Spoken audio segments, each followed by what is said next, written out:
All right, thanks very much, Manu Raju, reporting.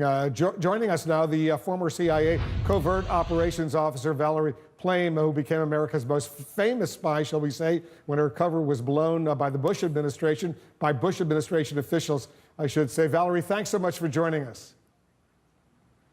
Thank you for having me, Wolf. As you know, President Trump, he's had a rather contentious relationship with the professional intelligence community here in the United States, routinely doubting its expertise. At one point, you remember even comparing the intelligence community to Nazi Germany. Remember that tweet in January? He tweeted, "Intelligence agencies should never have allowed this fake news to leak," in quotes, "into the public. One last shot at me. Are we living in Nazi Germany?" That was his tweet. It caused a lot of pain, a lot of anger. You spent your career over at the CIA. How would you have felt if your president, and at that time he was president-elect, levied that kind of attack against you and your colleagues?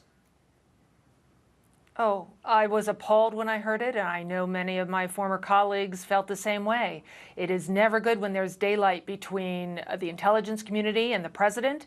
It is not good for our national security. Can the president do his job effectively, Valerie, if he doesn't really trust his own intelligence agencies? No, I think it makes it that much harder. And as you know, what I've started is a GoFundMe account because I find that his tweets have become increasingly dangerous. It's one thing, you had the story before on how he has tweeted against his own party's leadership. But what I find really concerning is the fiery rhetoric around the whole nuclear issue, particularly pertaining with North Korea. And so what I'd like to do is raise $1 billion. I know that's ambitious, but to get a controlling share of Twitter and force them to actually follow their own rules, because their rules say they expressly prohibit hate speech or any incitement to violence. And I would say nuclear war is violent. I'm going to get to that. I want to talk to you about your effort to take control of Twitter in just a few moments. But let's get through some other issues. The president, whenever he's got these feuds going on with the intelligence community, he cites some of the blunders, some of the mistakes, the weapons of mass destruction in Iraq, which weren't there. He seems to use that as an excuse. Don't believe what these guys in the intelligence community tell you. What's your reaction to that?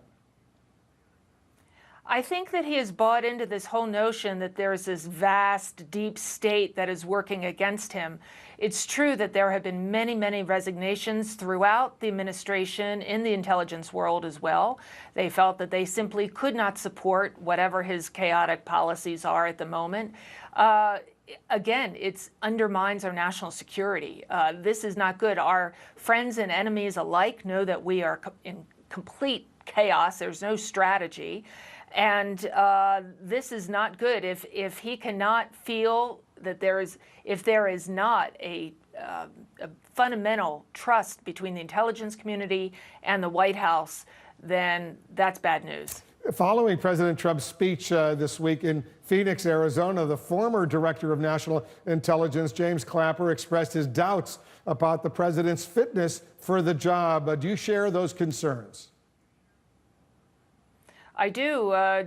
Clapper was pretty direct in his words. He talked about Trump really not having the temperament, the stability, the wherewithal to be commander-in-chief, especially one that has, as they say, one finger on Twitter and one finger on the nuclear codes. It's deadly serious. The former CIA director, John Brennan, he wrote to me after the president's initial response to the white supremacist violence in Charlottesville, Virginia. He said, the president's words and actions put American national security at risk. As you know, both Brennan and Clapper, lifelong public servants, career intelligence officials. They both worked under Democratic and Republican presidents. These men are trained to read people and identify risk. Here's the question. As a former intelligence operative yourself, how concerning is it to you to hear them voice these deep, deep concerns? I think you don't have to be an intelligence officer to go, there's something there. Really, his temperament, we never know what we're going to get.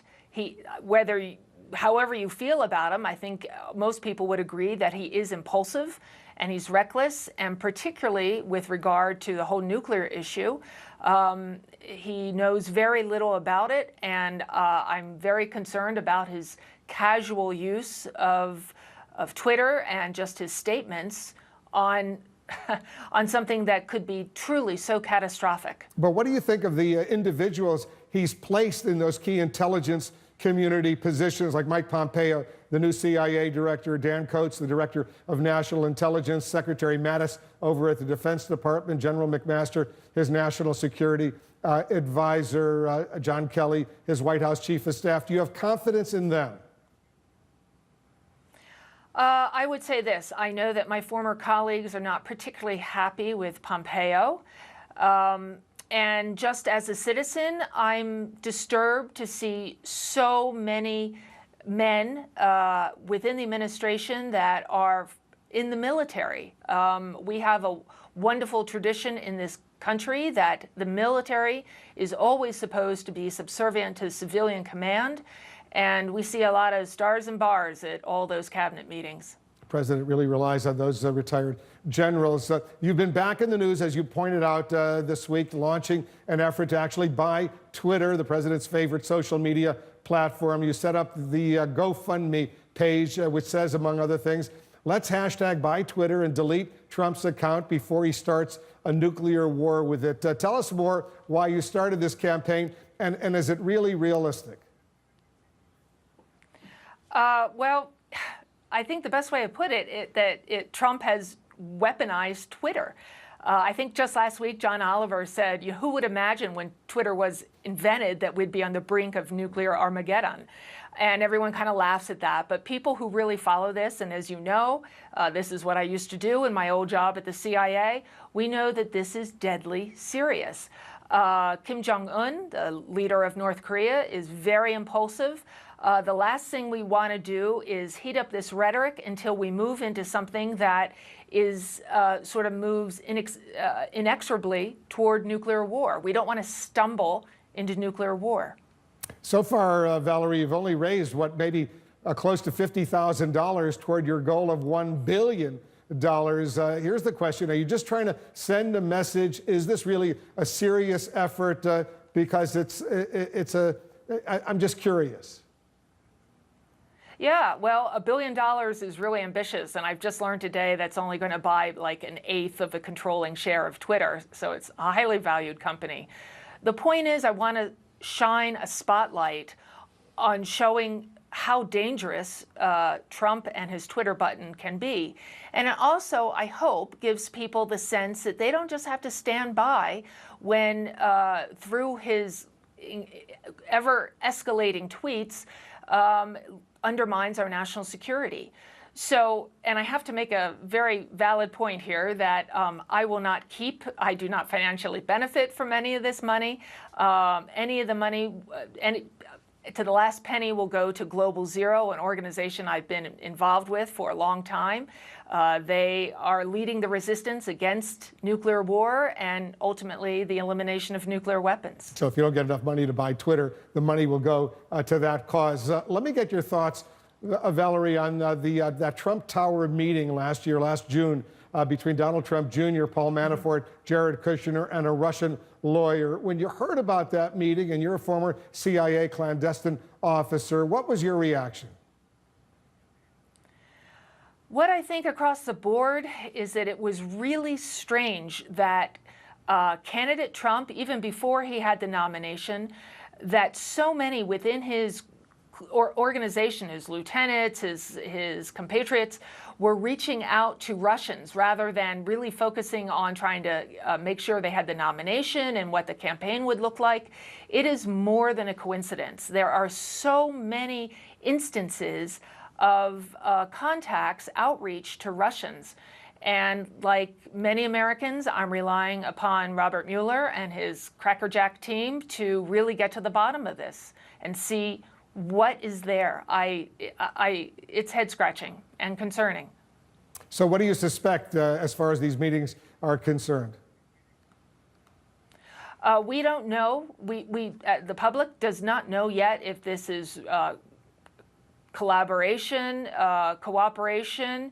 It sounds to me like there was definitely a Russian campaign to try to find what we would call agents of influence. And I don't think the Russians, they couldn't look into a crystal ball and see that Trump was going to win, but they figured, why not? Everything that we've read of how they approached and how they cultivated different contacts, this is classic KGB, FSB playbook. Valerie Plame, thanks so much for joining us. Thank you. Let's continue the conversation.